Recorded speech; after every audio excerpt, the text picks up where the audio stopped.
Bonjour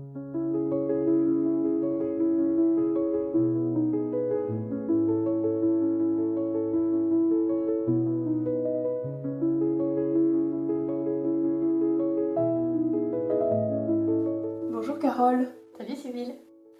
Alors, on est là pour parler de ton travail, de ce que tu partages dans ton entreprise. Et donc, on est autour d'une table avec plein de couleurs et de matériaux pour s'exprimer sur le papier. Oui, je pensais que c'était une bonne idée de faire une conversation, une interview en créativité. Yes. Voilà, donc je te propose, il y a plein, tu as des pastels secs, des pastels gras, tu as des crayons pour faire de l'aquarelle ou des feutres. Voilà. Ok. Donc choisis ce qui t'appelle et puis voilà, on se laisse porter par la créativité. Ok.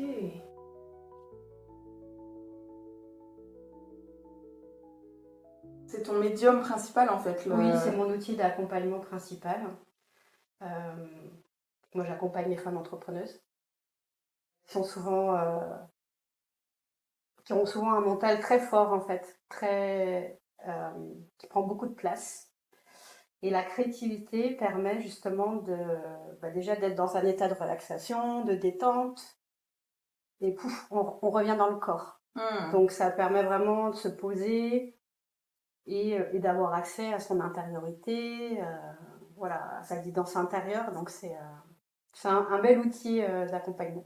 Donc vas-y, je te propose Ok. Alors, moi j'aime beaucoup le pastel sec. Moi, j'aime bien l'eau, l'aquarelle. T'aimes bien, alors t'as des... Ça, c'est plus simple, ouais. Oui, ça va être plus simple.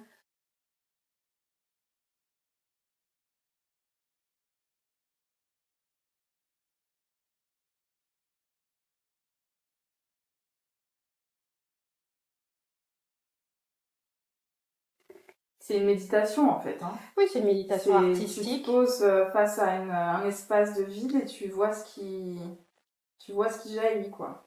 Ouais, c'est hyper important. Et puis voilà, moi je suis plutôt orientée, je suis pas coach en stratégie et en technique, même si voilà, après 10 ans d'entrepreneuriat, j'ai quand même des connaissances, mais pour moi, ce qui est important, c'est de bien vivre son entreprise au quotidien, en fait. Ouais. Et Dieu sait qu'il peut être challengeant assez souvent. Euh, donc moi, voilà, ce en quoi c'est vraiment le bien-être, la santé mentale, le bonheur au travail, l'épanouissement. Alors évidemment, la créativité, ça peut être aussi, je peux l'utiliser aussi pour poser une vision d'entreprise ou l'ADN de son entreprise, donc comme le message, l'audience idéale. Enfin, ça a des applications multiples. Euh, mais pour moi, l'avantage, c'est vraiment d'aller écouter ce qui se dit à l'intérieur et pas justement ce mental avec des il faut, je devrais, ou écouter un peu trop aussi les conseils business et marketing d'influenceurs ou de voilà. Donc c'est aussi pour moi une manière de reprendre sa souveraineté aussi Ouais. et de poser des choix qui sont alignés à nos ambitions. À ma sensibilité aussi, parce que ce que j'entends, ce que je sens, c'est au-delà du mental, avec des mots qui posent des idées, des directives. Je vais en fait laisser s'exprimer ma créativité, mon espace du tout possible, et ensuite je regarde ça. Oui. Et je laisse surgir les idées, les intuitions, les directions. Oui, c'est ça. Le mental, c'est pas un outil qu'il faut... Enfin, je le bannis pas. C'est un bon outil de planification, de concept, d'organisation, mais c'est pas un outil de manifestation, c'est pas un outil de vision, c'est pas un outil. Le mental, il est dans la dualité. C'est doute, certitude. Est-ce que je fais le bon choix? Est-ce que je fais pas le bon choix? Et, euh, et quand on vient contacter sa vérité intérieure, sa guidance intérieure, il peut pas y avoir de place au doute en fait. Parce que c'est aussi être très dans son corps et moi ce qui m'anime aussi c'est c'est de revenir à des lois plus naturelles, d'écouter, surtout quand on est une femme, d'écouter ses cycles ou d'être connecté aux lois de la nature. Donc c'est se replacer aussi dans le vivant, ça c'est très important pour moi. Ouais. Et, et cette intelligence de vie, elle est dans le corps, elle peut pas être dans le mental. En fait. Donc ouais, c'est hyper important pour moi d'être dans ce retour au vivant en fait. Et au sensible, quoi. Oui. À ma sensibilité de ce que je ressens dans mon corps, dans ma vue, dans mon toucher. Oui, tout à fait. C'est des techniques empruntées à l'art-thérapie. Moi, je suis pas thérapeute, je suis vraiment coach, mais j'utilise ces outils-là pour coacher. Ouais. Et ce qui est important, c'est ce qui se passe pendant le processus. C'est pas, on n'est pas là dans la performance. Surtout, on n'est pas là dans la performance. C'est vraiment. Oui, c'est vraiment un outil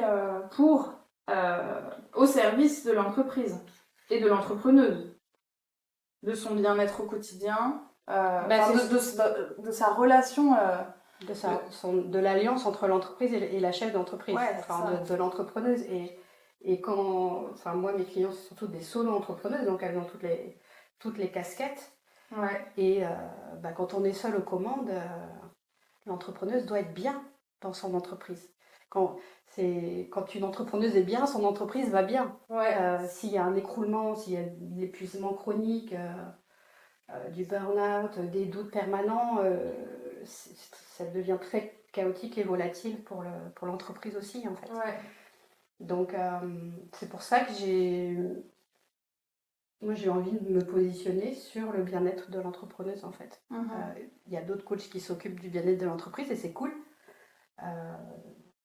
Mais à la tête de l'entreprise, il y a une personne, voilà, avec une vision, avec une histoire aussi, des difficultés, des ambitions, des aspirations, des rêves. Donc, je pense que c'est important de bien s'occuper, de bien nous occuper de nous, en fait. Et ce que tu disais aussi, c'est dans cette idée d'accompagner vers la souveraineté, qu'on puisse être créatrice de notre entreprise, de nos offres, de reprendre prendre en charge la relation que j'ai avec mon entreprise. Et aussi ma propre définition de la réussite. Oui. D'arrêter de me projeter dans ce que je vois sur Instagram, ce que mes parents m'ont dit que c'était la réussite, ou ce que je sais pas qui me demande, mais bien de revenir vers ce qui est selon moi mon succès, mon épanouissement. C'est hyper important parce que si on se cale sur des fantasmes d'autres personnes, déjà ce sera difficile d'œuvrer au quotidien. Enfin, il y a quelque chose qui ne sera pas aligné, qui sera forcé, poussif, etc. Et puis la réussite, c'est très personnel en fait. Donc moi, c'est un aspect sur lequel je travaille qui m'intéresse beaucoup. C'est de créer sa propre version de réussite. Parce que chacun a des essentiels, des évidences qui sont différents des autres. Donc, et on est tellement, sur les réseaux sociaux, on est quand même assez abreuvé de success stories et de comment faire 1 million, enfin bref. On va pas trop rentrer dans les détails, ça va m'énerver. Mais voilà, c'est ok de vouloir ça pour soi. Mais il y a des personnes qui n'ont pas envie d'avoir une équipe à gérer ou juste vivent bien, correctement, très décemment de leur entreprise. Et puis elles ont d'autres îlots de bonheur et d'épanouissement à côté. Donc, c'est vraiment trouver à quel endroit véritablement et au-delà des mémoires, au-delà des croyances et des idées que je me suis faites sur ce que c'est que réussir. C'est clair. Mais il y a tellement d'injonctions, si tu gagnes pas 10 000 € par mois, c'est que tu n'as pas réussi. Il y a plein de choses déconnantes aujourd'hui au niveau du coaching, business et marketing sur les réseaux sociaux. Et la souveraineté, pour moi, c'est ça. C'est vraiment ce qu'on appelle la vision par le tunnel. C'est-à-dire, je n'écoute pas ce qui se dit et je reste sur mon chemin et ce qui fait sens pour moi. Ce qui est essentiel à mon bonheur, à mon épanouissement, et ça c'est très très personnel en fait. Du coup, j'entends, tu t'accompagnes les personnes à retrouver leur sens, Oui. leur essence, Oui, leur espace d'essentiel c'est ça. et de joie. Tu nous parlais de la Oui, joie c'est la suivre le dernière chemin de fois. la joie. Ça, c'est mon gros truc du moment. Ça, Ouais. il y a un truc de, ok, la lutte est finie. Ouais. Arrêter de remonter le courant comme un saumon endiablé et de se repositionner et de vivre une vie simple, fluide, légère, joyeuse, souveraine. Et, euh, et ouais, arrêter de. Je vais pas le dire, mais arrêter d'en chier en fait. Ouais. Ça, c'est plus possible pour moi. Ouais. Donc, arrêter d'en chier, c'est s'autoriser le bonheur sur tous les plans. Et ça passe par la souveraineté du choix, en fait. Notre vraie puissance et notre vraie liberté, elle est dans le choix. Parce qu'à tout moment, on peut faire un choix différent. Donc même dans ce qu'on veut vivre au sein de notre entreprise, c'est quand même, enfin, c'est une prise de risque, l'entrepreneuriat. Ouais. Il y a quand même, voilà, il y a quand même de l'incertitude, en tout cas, ouais, on n'est jamais sûr de rien. Enfin, même si on peut, voilà, maîtriser quand même certaines choses, mais donc si c'est en plus pour avoir un quotidien difficile, ça vaut pas le coup. Donc, ouais, c'est important pour moi comme les personnes qui sont salariées, il y a un métier dans les entreprises qui s'appelle Chief Happiness Officer. Donc, c'est des personnes qui s'occupent du bien-être et du bonheur des salariés en entreprise. Ok. Euh, mais nous, en tant qu'entrepreneuse, on n'a pas l'équipe, on n'a pas les ressources humaines, on n'a pas le médecin de travail. Quand, on est assez, voilà, on est quand même assez indépendant et autonome. Donc ça nous demande une certaine résilience, ça nous demande d'apprendre à naviguer les hauts et les bas émotionnels avec élégance. Mais on a quand même besoin d'espace ouais, pour souffler, pour prendre du recul, voir ce qui se joue, pour passer à autre chose assez vite en fait. L'idée c'est pas de rester dans des espaces trop émotifs, inconfortables. Qui nourrissent rien, quoi. C'est clair. Bah, surtout qu'ils siphonnent notre énergie vitale, qu'on pourrait allouer à des choses plus joyeuses et nourrissantes en fait. Donc voilà, moi je suis sur ces segments-là. Donc c'est la créativité pour poser sa vision, poser ses objectifs, développer un projet, travailler sur l'ADN de l'entreprise, mais il y a aussi voilà, tout un volet de posture intérieure, l'estime de soi, la confiance en soi, l'affirmation de soi, qui sont pour moi en fait ce que j'appelle la souveraineté en fait aussi. Ouais. Et puis sur tout ce qui est bien-être émotionnel et mental aussi. Voilà. Donc c'est assez complet. Ok. Et du coup, tes accompagnements, c'est pas une séance, c'est plusieurs séances. En fait, ça peut être autant au départ à la création de l'entreprise que à un moment de blocage ou à un moment de virage. Oui. Alors pas trop, pas trop au début. En tout cas, faut que l'entrepreneuse ait quand même une bonne idée de ce qu'elle veut faire. Et elle est déjà en connexion profonde avec sa mission de service. Mais pourquoi pas? Ça fait gagner du temps de poser sa vision parce que c'est des choses qu'on on fait pas toujours au début. Mais souvent, mes clientes, elles sont à un moment particulier de leur développement, en fait. Elles sont en train de passer un palier, un cycle d'évolution. En fait. Donc, c'est pas mal de prendre ce temps-là pour faire pause et aller voir, ouais, travailler sur le prochain cycle d'évolution, en fait. Alors, je propose 3 formats. Ouais. Il y a le format d'une séance, mais c'est plus pour découvrir justement le coaching par là, parce que c'est pas, voilà, c'est pas forcément pour tout le monde. Donc ça permet un peu de découvrir ça et Et puis d'amorcer peut-être un travail plus profond après. Et après, c'est soit en 4 séances. Donc là, on peut vraiment explorer un aspect du business ou du bien-être particulier.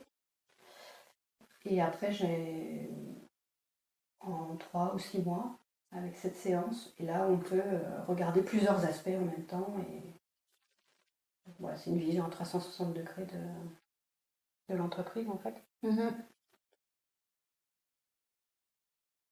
Aussi une pratique de libération des mémoires cellulaires qui peut accompagner dans ces cas-là. Oui, je ne l'utilise pas à chaque coup, je l'utilise à la demande quand je sens que c'est pertinent. Ouais. Et oui, c'est dans cette idée de reprise de souveraineté.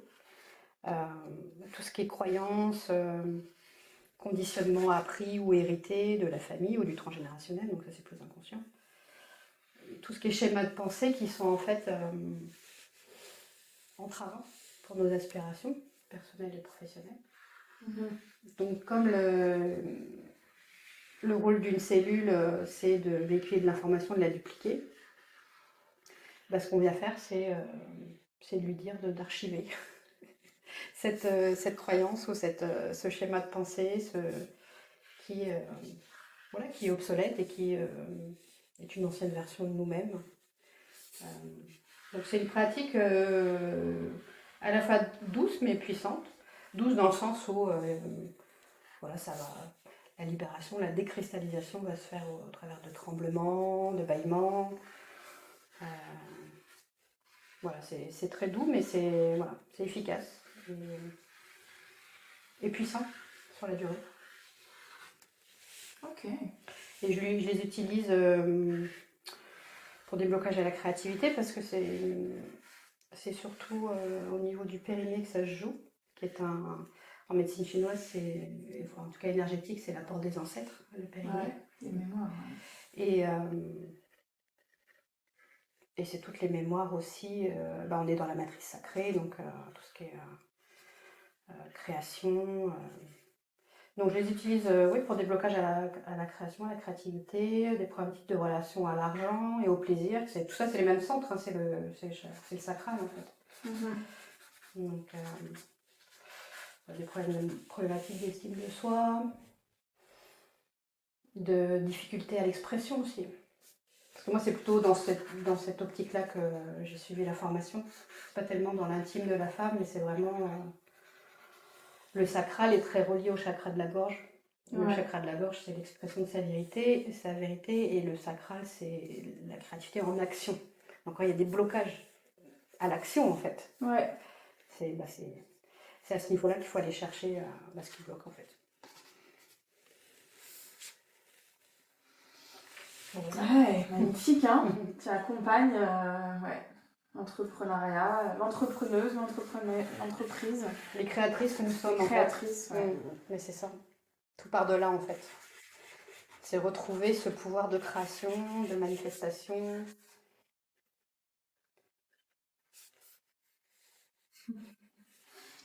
Merci Carole pour ça. Merci à toi, c'était chouette.